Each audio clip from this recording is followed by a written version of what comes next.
السلام عليكم ورحمة الله وبركاته. بسم الله الرحمن الرحيم. الحمد لله رب العالمين، والصلاة والسلام على سيدنا محمد وعلى آله وصحبه أجمعين. رب اشرح لي صدري ويسر لي أمري واحلل عقدة من لساني يفقهوا قولي. So we'll continue in the subject of the Islamic principle concerning the halal and haram. Right? This is the last part, inshallah. And we did study number one, the basic principle refer to permissible of thing. Yeah, it's very easy. In the beginning, everything is halal. Unless there is Quran or Hadith to say this is haram. Right? So it's easy in Islam. If you ask me about camera, about cell phone, about Facebook, Instagram, what's the ruling? It is mubah. Right? Permissible. But the Facebook,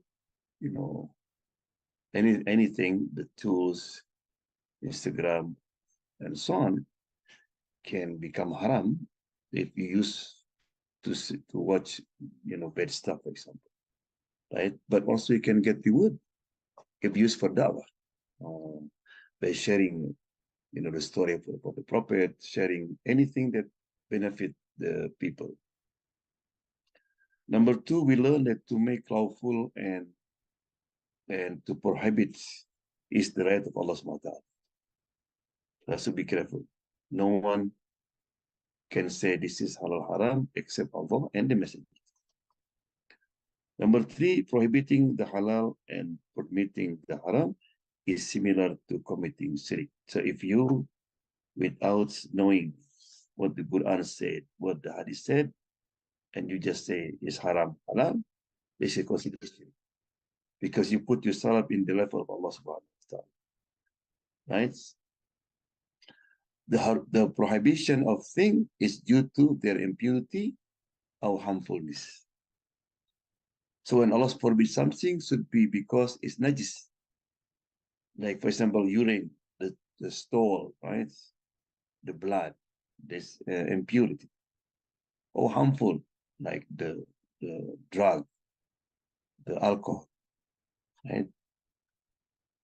Number five, what is halal is sufficient. What is haram is superfluous. It means, what Allah make or made halal is, you cannot count it. And Allah make haram is small thing, not a lot. What is conducive to haram is it itself is haram, right? So it means everything we lead to haram is haram. So therefore, I mentioned last time, Allah did not say do not commit adultery, but don't come near to adultery. By saying that, everything will lead to adultery become haram, like hugging, kissing, the same with the drinking. And the last one, falsely representing the haram as halal is prohibited. Right? You try to make trick to Allah subhanahu wa ta'ala by changing the name. Remember that? Or by the Jews Allah forbid them to fish on Saturday. Right? And they put the net and make the tunnel. They say, we not fish. No, this is fishing.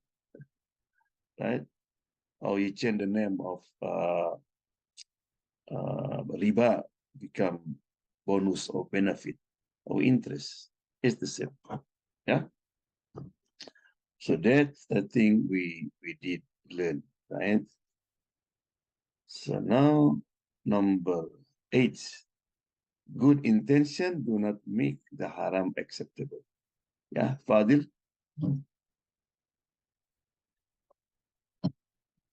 Assalamu alaikum. Salam. In all its legislations and moral injunctions, Islam lays great stress on nobility of feelings, loftiness of aims, and purity of intentions. The Prophet ﷺ said, actions will be judged by intentions, and everyone will be recompensed according to what he intended. No, this is very, very important hadith, right? Action will be judged by intention. So that means any good deed, whether salat, fasting, sadaqah, or any action of ibadah, Allah will not accept without intention. Because you make wudu, right? You can just for the cleaning, not for the ibadah. That's not accepted. Right? To remove your hadas akbar, you have wet dream, or the woman finished the period. Just take shower like this. It's not considered ibadah. You have to make intention. Be careful, yeah? Take shower to clean. You know, from wet dream, from period, you have to make intention that I'm going to take shower to remove this not tahara, not clean. Yeah. So therefore, intention is very important in Islam, right? And the second one, of course, you have to do it accordingly, right?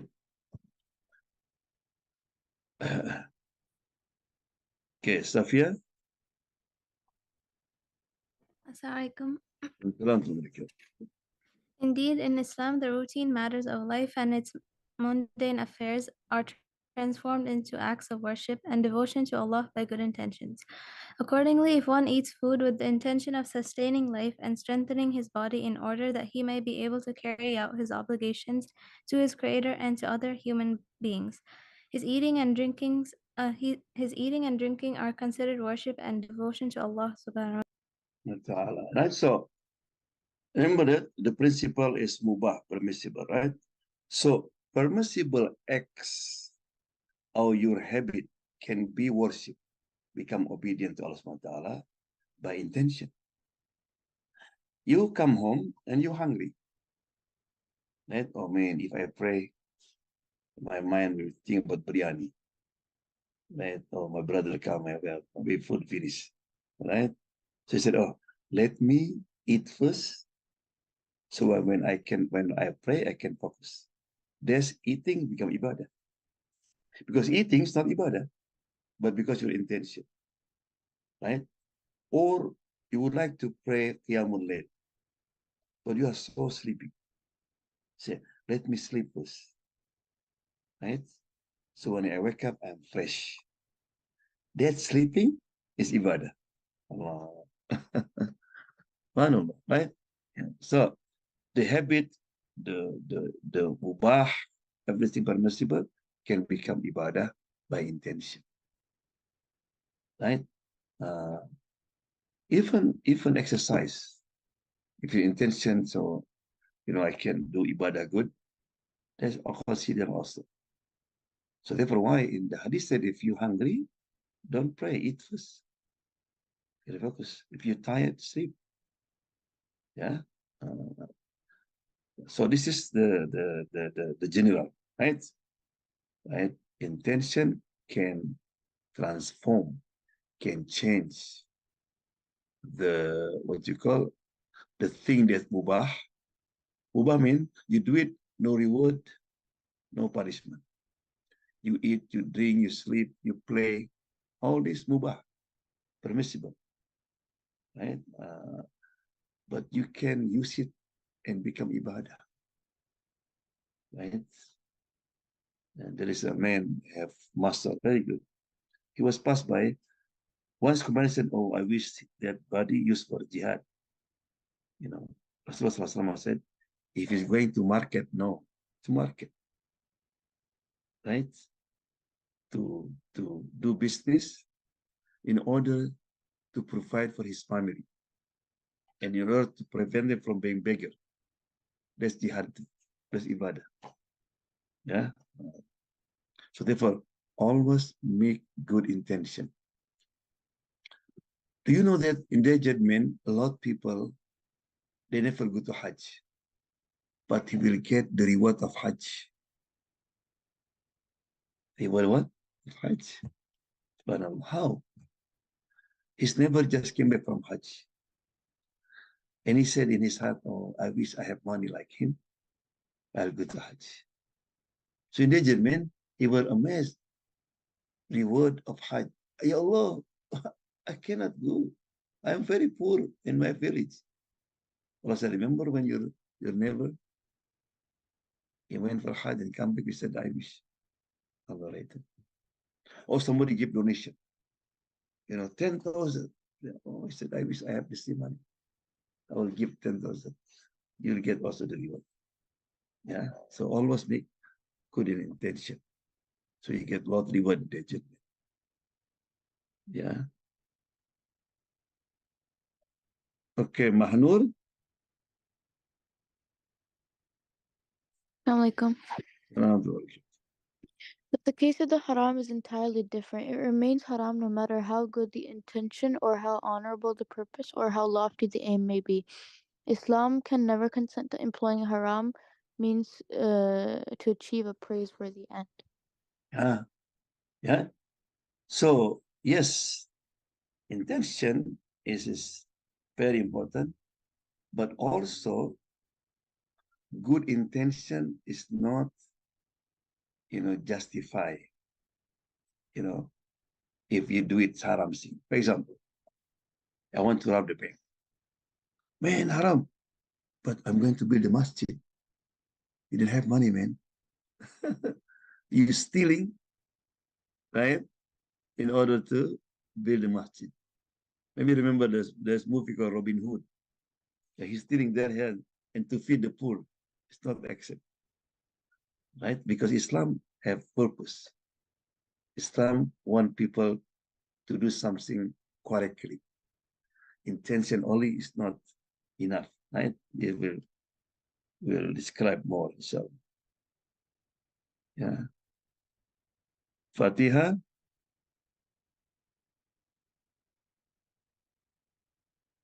The end of justifies the means. It is not the maxim of the Shariah, nor is secure your right even through wrongdoing. This can never be, for the Sharia demands that the right should be secured through just means only. Only, right? So, oh man, I'm going to play gambling. If I win, I'm going to build school. If I win, I'm going to build a masjid. That's not good. Yeah. The end justify the mean. Right? So that means the means have to be halal, not haram. Right? Okay, Fuad.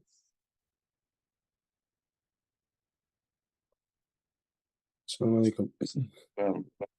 In Islam, good aims and intentions have no effect in lessening the sinfulness of what is haram. This is what the Prophet ﷺ taught us when he said, Allah is good and does not accept anything but good. And Allah has commanded the believers as he commanded his messengers, saying, all you messengers, eat of whatever is good and work righteousness. Indeed, I am aware of what you do. Yeah. Inna Allah tayyibun. Allah is good. Allah is pure. He only accepts what is good. Right? Yeah. So Allah will not accept sadaqah from robbery, from stealing, or manipulation. Right? Remember that in one hadith, Rasulullah said, a man was traveling. He going for Hajj. Right? Imagine, if you are traveling and then for Hajj wearing ihram, your dua will be accepted. Guarantee. Right? Labbaik Allahumma labbaik, labbaik Allah sharika labbaik. Rasulullah said, no labbaik for you. And I said, Rasulullah, what happened?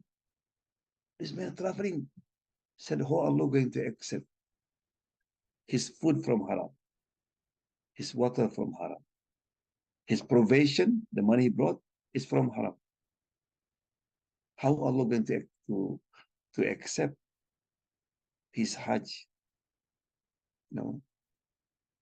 And Allah subhanahu wa ta'ala is tayyib, is pure, kudus, holy.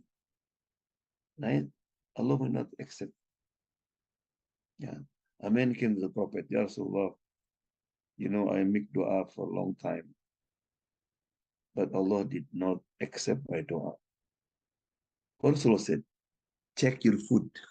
He didn't say, oh, maybe you have to do this, check your food. Because what you eat will affect your ibadah. But if you study the wealth, have 4 types of wealth. You earn from halal, but you use it for haram. It will be rejected. Right? Halal from business, but then you buy something that haram. Or the money from haram, from stealing, gambling, and put in halal, bil masjid, rejected. And the third is from haram, you put in haram, of course. Right? If you want to be accepted, from halal and you put in halal. You earn money by doing business, and then you give charity, you go to Hajj, you go to Umrah, you feed the hunger, you'll be accepted by Allah subhanahu wa ta'ala. So halal and halal. Not halal haram, haram halal, or haram haram. Halal halal will be accepted. Yeah. Number 9, doubtful things are to be avoided.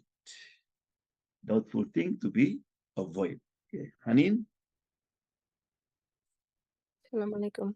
Salam. It is Allah's mercy to human beings that He did not leave them in ignorance concerning what is lawful and what is prohibited.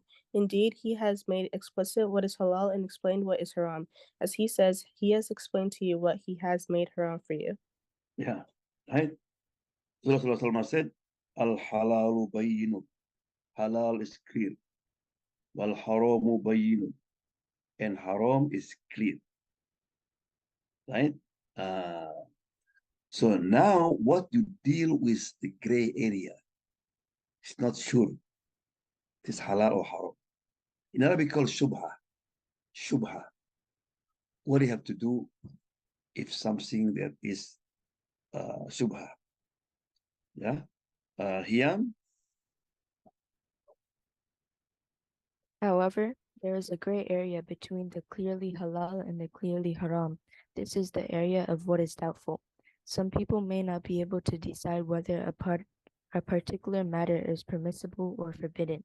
Such confusion may be due either to doubtful evidence or because of doubt concerning the applicability of the text to the particular circumstance or matter in question. Question, right? You buy medicine and there's gelatin. You read it, gelatin. You don't know gelatin is from the pork or from cow. You don't know. What do you have to do? Try to avoid it. Yeah. Or you pray in the area and you doubt because maybe this najis, maybe not. Try to find something that is clean or bring sijada. Not in the area that. Or you found money on the street. Oh, that's good. No, maybe somebody else. You have to announce it. This is Arabic shubha, right? So therefore, we have to avoid when it comes to shubha.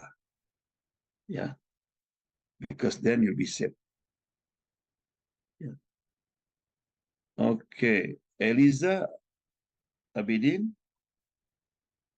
In relation to such matters, Islam considers it an act of piety for the Muslim to avoid doing what is doubtful in order to stay clear of doing something haram. This is similar to what was discussed earlier concerning the blocking of the avenues which lead to what is haram. Such a cautious approach, moreover, trains the Muslim to be far-sighted in planning and increases his knowledge of affairs and people. Yeah, maybe you go to a restaurant and then there's some food you not really know that What's this? This is frog, is right? Oh, avoid it. Right? He said, Rasulullah said, it's like a shepherd. A shepherd, he he he brought his sheep, his cattle, close to the land belong to somebody else. Right? No, be far away from that. Because you cannot say, hey lamb, hey goat, hey cow, this is the line, okay? Don't eat grass from this side. You cannot. The cow just, oh, there is it. Right? So the same. If you try prevent yourself from shubha, the maftar, you'll be safe. Because halal is clean, and haram is clean. Especially from when come to the food, right? Yeah, even maybe you eat in restaurant and they mix the pork there and all. So we have to be careful, right? Because maybe you order something, French fries, but the oil they use for pork before, so try to avoid it because it's mixed. Yeah. So in I have a conclusion, question. yeah. Yeah, I heard that there was like a kind of hadith that said like you could also try using your best judgment to see if it makes sense and if it like aligns with the teachings of the Quran and the Prophet over something that's like doubtful, and like even if you like, so if you get it right, then you get rewards for that, but even if you get it wrong, like because you use your best judgment and what you thought was right, you would get rewards for that too. Is that correct? That one is nothing to do with the subject we discussed. This one is called ittihad. Make try to find the conclusion from the Quran and Hadith, right? For example, Imam Shafi, Imam Maliki, the Imam, the Sheikh. Somebody asked the question, and the Imam study from the Quran and Sunnah, and then he made ittihad. So he makes some conclusion. If his judgment is correct, he get 2 reward. It's wrong, he get 1 reward. So this is the ittihad area, an effort to make conclusion from Quran and Sunnah. But the subject we talk is about shubha. So we cannot make a judgment because we don't have knowledge. Because to avoid shubha, we have to know the dalil. We have to know the proof from Quran and Sunnah, when many people didn't have knowledge about that. So when you see something that you are not sure, avoid it, right? Not make the best judgment, because that's one not the area to make the best judgment. In the ittihadis, this is shubha, doubt matter. You don't know it is halal haram, what the Quran said, you don't know. So just avoid it, right? Especially when it comes to business and come to the food, right? There's area something about gray area, right? So this is a good question, yeah. So, but what you mentioned about the best judgment is in ittihad, not in the area of shubha. Got it. Thank you.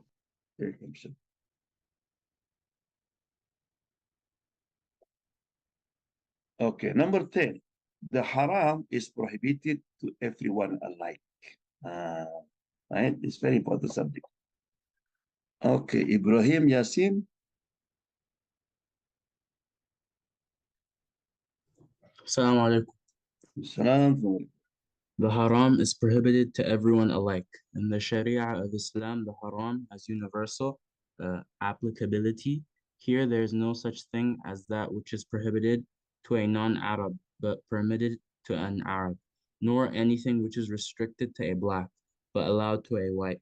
For in Islam, there are no privileged classes or individuals who, in the name of religion, can do whatever they please according to their whims. So this is very important, right? When Allah SWT said, do and don't do, halal and haram, it's not for Arab, not for white, for black, for everybody, right? And it's work, because even In America, for example, the rule, sometimes there's rule for adult, rule for underage. For example, in America, you cannot buy alcohol or smoke. You are under 18, right? It's not work. Because if the boy 15, he bought the smoke, cigarette, right? You know, you cannot do that. How about you, Dad? I'm adult, not work. So in Islam, when Allah SWT haram, haram for everybody, male, female, you know, boy, girl, you know, old people, young people, is the same. No privilege. Yeah. Okay. Aliza. While Islam has narrowed the range of what is prohibited, it is at the same time very strict in seeing that its probations are observed. Accordingly, it has blocked the ways, apparent or hidden, leading to what is prohibited. Thus, what is conducive to the haram is itself haram. What assists in committing the haram is haram. Any rationalizations for engaging in the haram is haram, and so on to the last of the principles which we have elucidated. Yeah. So again, what Allah say halal and haram is the same. For example, stealing. Stealing, it is haram. Either you steal, you know, the wealth belong to Muslim or non-Muslim. He didn't say, oh man, it's not Muslim, it's okay, man. No, if a non-Muslim, you cannot steal their money, right? You know, Muhammad SAW, if my daughter Fatima did steal, I will cut her hand, my daughter, right? And one day, you know, Rasulullah, he loved Usama because Usama was born in his house. He loved so much. When he grew up, you know, his one of his tribe did steal, right? So they know that this is dangerous. They will lose the hand, you know. So they came to Usama. Usama, the Prophet love you. Can you intercede for us?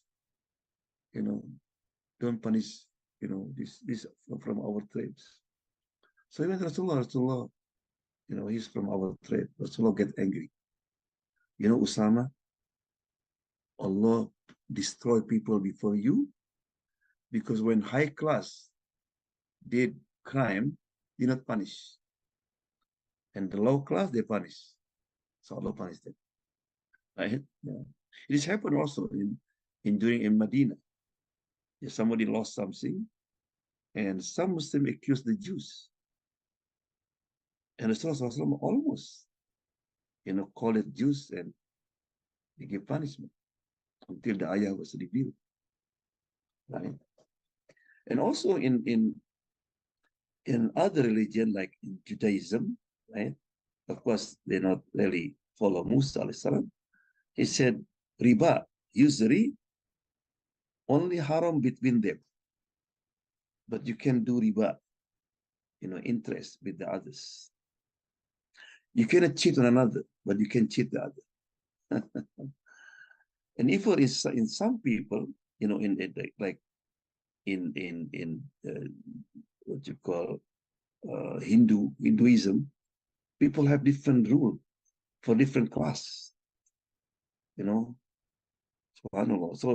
So you know, Roman and Persian, they have history that the rule, you know, for this group is different than that group, right?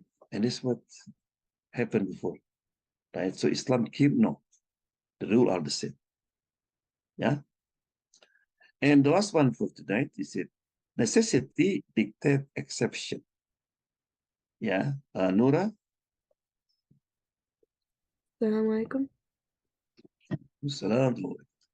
While Islam has narrowed the range of what is prohibited, it is at the same time very strict in seeing that its prohibitions are observed. Accordingly, it has blocked ways, apparent or hidden, leading to what is prohibited. Thus, what is conducted to the haram is itself haram. What assists in committing the haram is haram, and any rationalization for engaging in the haram is haram, and so on, to the last of the principle which we have elucidated. So, Allah subhanahu wa ta'ala always give exception, right? So Allah subhanahu wa ta'ala want us to be easy. So there's a necessity dictate exception. That means sometimes, for example, you are fasting, and if you continue, maybe going to die. You can break your fasting, right? Allah said, "Yuridullahu bikumul yusra, wala yuridu bikumul usra." Allah want easy, right? We will talk about the many examples, inshallah, about them. Yeah, Daniel?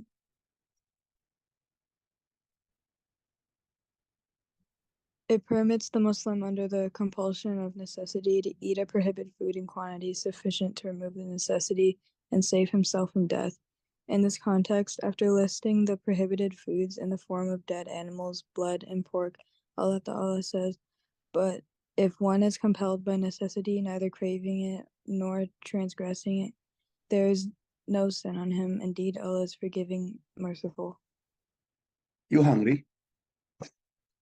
You try here and there, you cannot find food except pork. So pork become necessity, darura, right? You thirsty, there is no water except alcohol, right? But you have to be neither craving it nor transgressing. It means just enough to not to enjoy. Oh, it's halal now. I'm hungry. I'm going to die. So eat lot. No. You know, or stealing even. You try to find food, you don't find, and you find a mango tree, and nobody there. You can take one, eat after. Not, you take and put the sock by necessity. Not that one. Right? Subhanallah. So this is the exception in many things, right? Yeah, Allah subhanahu wa ta'ala give us exception, give us discount. When you are traveling, for example, right? So you can combine the salat. All this become something that is necessity. Yeah, yeah. So next presenter will be Abdurrahman Yusuf and Amina Idris. So inshallah want to be ready. And today we have Fikri Rido. Fikri, ready? Yes. I don't have co-host. I think I did, yes. No? Oh, okay. Maybe I put somebody else.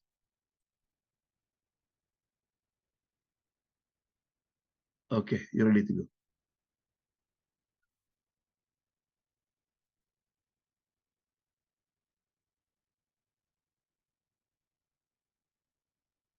Simon, can you hear it or see it? Yeah, I can see it. Okay. Assalamu alaikum. Today my presentation is about taqwa. Taqwa is a complex thing, but looking at the word taqwa, it originates and derives from the word waqaya, which means safeguarding or shielding self from harm. An example of taqwa can be seen in being careful, shielding oneself when walking on a path that has many thorns. These thorns can also be seen as things of which Allah doesn't like, such as haram acts. It's about being fearful and mindful of Allah. There are some criteria from the Quran to help us. In Surah Al-Baqarah, this is believing in the unseen, being steadfast in performing salah and prayer, spending some of the wealth in infaq and charity, believing in Quran and previous God's revelations, and in the hereafter. From Surah Al-Imran, it mentions spending in charity during prosperity and adversity, restraining or controlling anger, forgiving others, and remembering Allah and always repenting from sins. To further signify the importance of taqwa, here are some hadiths. Someone once asked, "O Messenger of Allah, give me some advice." The Prophet ﷺ responded, "I advise you to have taqwa, keep your duty to Allah, because it is the head of everything." We too can take this advice ourselves. And another hadith says, during farewell pilgrimage, the Prophet ﷺ said, "O people, keep your duty to God in taqwa, pray your 5 prayers, fast your month, pay the zakat on your property, and obey your amirs, and you will enter the garden of your Lord." This was said during the final pilgrimage of the Prophet ﷺ, so it shows the importance of taqwa, as it was among the few things he wanted to leave with us. By actively doing taqwa, we not only can get closer to Allah, but we can also gain many rewards. The Quran mentions these, and among these are gaining protection from evil, being granted success in this life and the hereafter, and finding a lot of ease in this life. I hope this presentation is beneficial and simple to understand, inshallah, and that I didn't spread any misinformation. Thank you for listening. Assalamu alaikum wa rahmatullahi wa barakatuh. Wa alaikum salam wa rahmatullahi wa barakatuh. MashaAllah, you did very good job. Yes, taqwa is very important subject, right? Because, when Allah talk about Jannah, who will enter Jannah?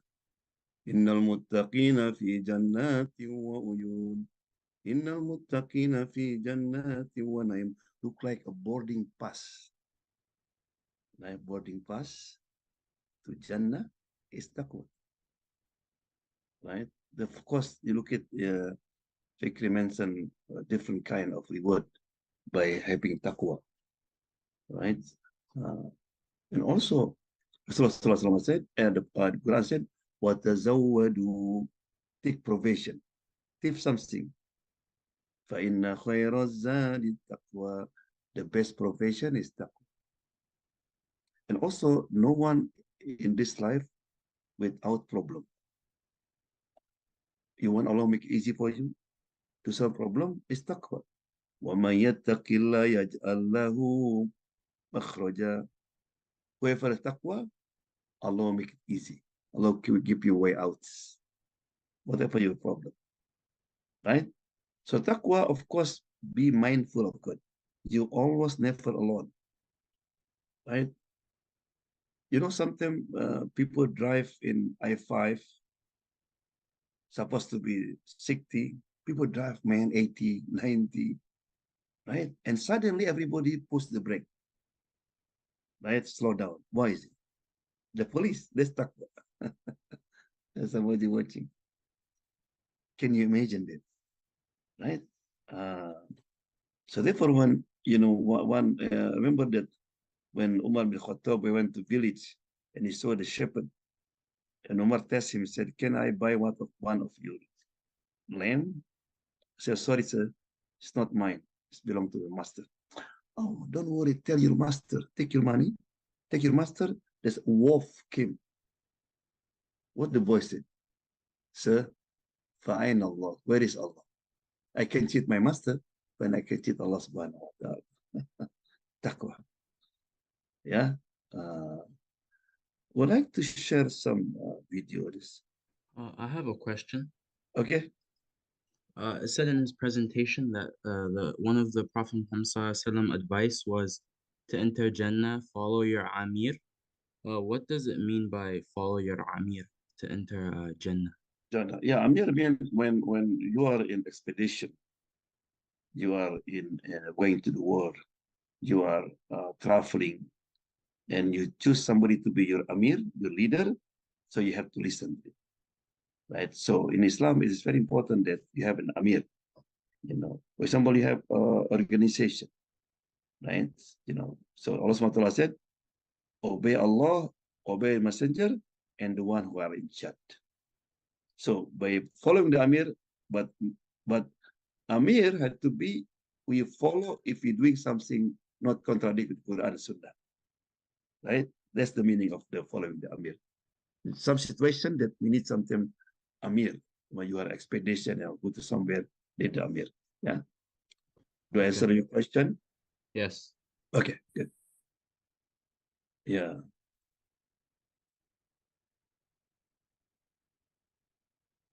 Yeah, only would like to share with you something that inshallah benefit you.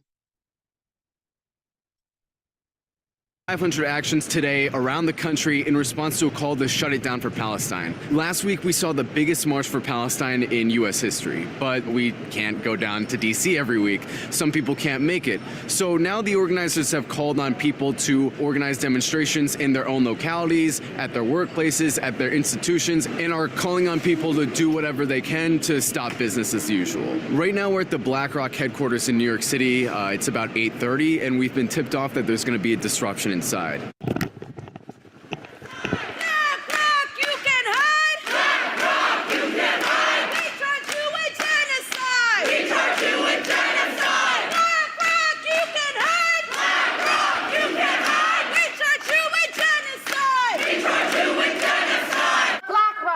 An $8.6 trillion investment company, one of the largest asset managers in the world. BlackRock has billion-dollar investments in the top 5 weapons manufacturers in the world. Boeing, General Dynamics, Raytheon, Lockheed Martin, and Northrop Grumman. And those bombs, those weapons, have killed this incredibly long list that now actually must be longer because there are over 10,000 Palestinians dead in just 1 month. There is no excuse for anyone to be going about their business as usual when their offices are paying for the slaughter of children, men, women who have done nothing except demand their right to resist brutal occupation. On the other side of town, students at Fort Hamilton High School were preparing to walk out in solidarity with Palestine. We looked at the toolkit that was provided with us and we decided 11:30 would be like probably the best time. And then I decided that I really wanted to make it bigger, so I spread it to the clubs. And there's supposed to be a national walkout today. Yeah, people aren't supposed to be going to their jobs. Students are supposed to be walking out of the schools. It's not just our school. It's supposed to be a national thing. So that's how we first heard of it, and then we brought it to our school. Honestly, we were handing out posters and lunch. We were just trying to get as many people to help on as we could. We were getting everyone who had Instagram, anyone who had any sort of social media to just like post about it so that we can get as many people to come 11:30, like 6th period. When the conflict with Ukraine happened, our school was so supportive. We had posters all over the hallways. People were able to talk about it. People were able to talk about it. And we had charity. But suddenly, when we want to raise money for people in Gaza, for children in Gaza, it's a religious issue. We're going to offend the other side. Just because I'm not from Palestine, just because I'm not from the region, does not mean I can't show my support for it. You won't find any of the true answers, any of the real experiences from people there in Western media. You need to look elsewhere. Some of the high schools that didn't walk out spent their lunches phone banking Congress. Over at the Columbia School of Social Work, students were holding a sit-in in solidarity with Palestine. Yesterday, we held a 9-hour sit-in at the School of Social Work where we were threatened with sanctions. And today, we're here because it is part of the Shut It Down for Palestine movement that's happening all across the world today. And we are here because we are going to do a die-in. Currently, the School of Social Work uses a prop framework, which is power, race, oppression, and privilege, where we learn about decolonizing social work, which we think is hypocritical when we are being silenced on Palestine, which is a colonized place. Students from across the city were gathering at Bryant Park for a rally. But while they were doing that, I went over to the New York Times headquarters where media workers were planning disruption in the lobby. I'm in the New York Times headquarters right now, and protesters have just read out the names of journalists murdered by Israel. And now they're reading from these newspapers with the names of thousands of Gazans that have been murdered in the last month by Israel. And as you can see behind me, they are completely occupying the lobby. And they're also joined by protesters outside that are supporting them.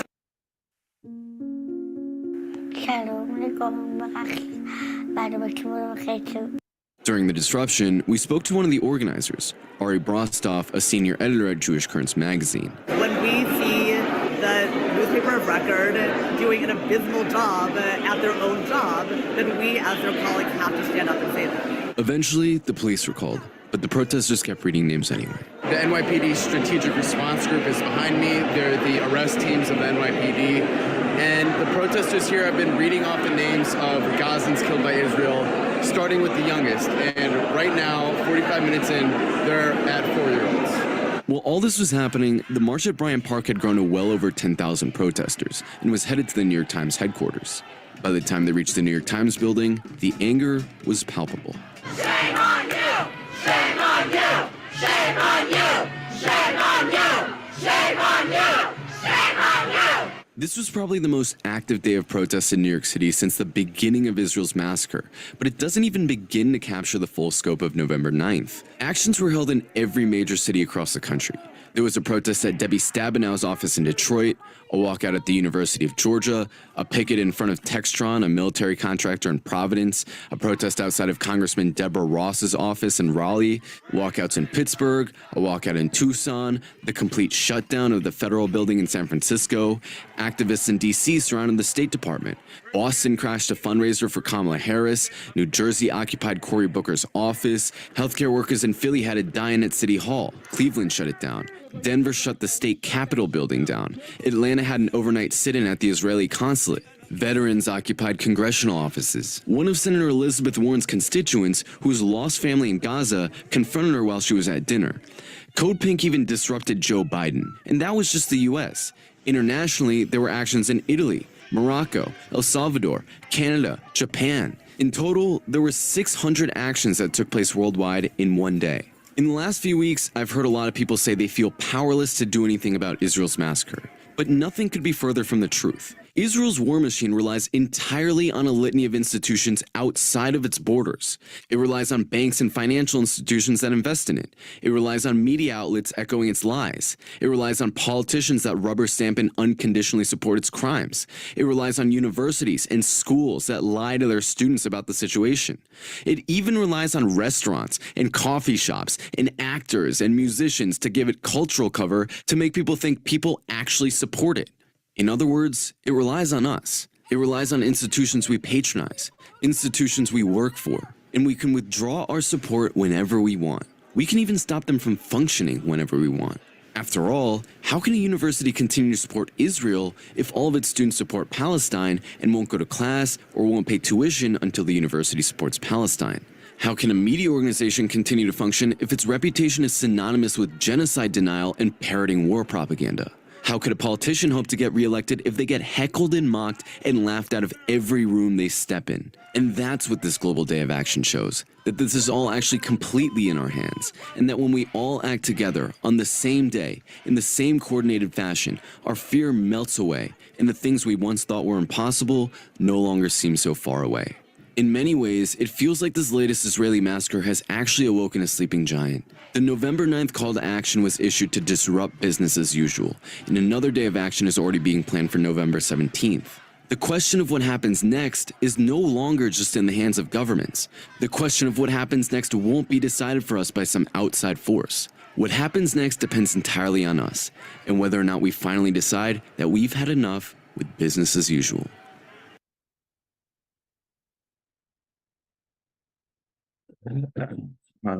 Yeah. I think this is a sign that the resistant Palestinian they won, because the winners not decided by military. Look, number one, they did not achieve their goal. They tried to eliminate the resistance, the failed, right? And he said the world never united, Muslim, non-Muslim. Look at, like you watch. This is, they won. They are the winner. Yes, we feel sorry about the victim, about the babies, small children, women died. Yes, right. But those who died, they are in good place now. They are happy now, right? Now in Israel now, the school is no more school. The business, no more, the economy, and the boycott is work, right? So therefore, it is very important that we have to do something, not just watching. Especially you are young, right? When there's protest, join the protest. Free Palestine. When you join the protest, you send a message to our brother sister over there, hey, you are not alone, I'm with you, right? So you have Instagram, you have Facebook, whatever. Even just copy and paste, share with the people, like this kind of video, share it as much as you can to other people, right? And never put in a belittle what you do, right? You know, the Muslim general, his name Qutayba bin Muslim, used to be governor of Khorasan, right? Before he go to the battle, he asked his staff to go to the masjid and try to find who is the masjid. It's night after Isha. He went there, and then when they returned, said, did you find? So nobody except one person. Say what? Muhammad bin Wasi. He was making dua like this, like this. And the Muslim general said, Wallahi, that finger more dear to me than thousands of soldiers. Like this. Dua. So this sheikh, he's old, cannot join, but he participate as this. You too. You put the banner, you join, you know. In their judgment, the people from Gaza will say, Allah, you know, that's student of Islamic studies, they join the protest, and don't forget them, right? Also dua, big dua to Allah subhanahu wa ta'ala when you are alone. Allah, please remove difficulties of people in Gaza. Allah give them victory. Now Allah promised, Allah will give them victory. You know, because the victory is not you defeated the enemy. You know, morally, if you people support you, people behind you.